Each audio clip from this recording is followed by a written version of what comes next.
From the rising of the sun to its going down, the Lord's name is to be praised.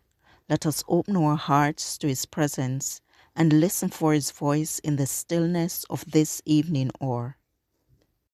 Our evening sacrifice, the desire of ages, chapter 26, at Capernaum, February 9th.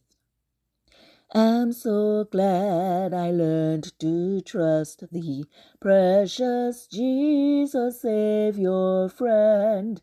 And I know that thou art with me, wilt be with me to the end. Jesus, Jesus, how I trust him, how I've proved him more and more. Jesus, Jesus, precious Jesus, oh, for grace to trust him more. The Spirit of the Lord is upon me, because he hath anointed me to preach the gospel to the poor. He hath sent me to heal the brokenhearted, to preach deliverance to the captives, and recovering of sight to the blind, to set at liberty them that are bruised. Luke 4, verse 18. Jesus watched with deep earnestness and changing countenances of his hearers. The faces that expressed interest and pleasure gave him great satisfaction. As the arrows of truth pierced to the soul, breaking through the barriers of selfishness and working contrition and finally gratitude, the Saviour was made glad. When his eye swept over the throng of listeners and he recognized among them the faces he had before seen, his countenance lighted up with joy. He saw in them hopeful subjects for his kingdom.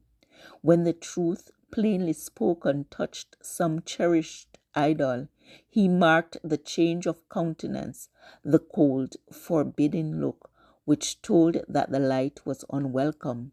When he saw men refuse the message of peace, his heart was pierced to the very depths. Jesus in the synagogue spoke of the kingdom he had come to establish and of his mission to set free the captives of Satan. He was interrupted by a shriek of terror. A madman rushed forward from among the people, crying out, "Let us alone! What have we to do with thee, thou Jesus of Nazareth? Art thou come to destroy us? I know thee, who thou art, the Holy One of God." All was now confusion and alarm. The attention of the people was diverted from Christ, and his words were unheeded. This was Satan's purpose in leading his victim to the synagogue. But Jesus rebuked the demon, saying, "Hold thy peace, and come out of him." And when the devil had thrown him in the midst, he came out of him and hurt him not. The mind of this wretched sufferer had been darkened by Satan, but in the Saviour's presence a ray of light had pierced the gloom. He was roused to long for freedom from Satan's control, but the demon resisted the power of Christ. When the man tried to appeal to Jesus for help, the evil spirit put words into his mouth, and he cried out in an agony of fear. The demoniac partially comprehended that he was in the presence of one who could set him free, but when he tried to come within reach of that mighty hand, another's will held him. Another's words found utterance through him. The conflict between the power of Satan and his own desire for freedom was terrible.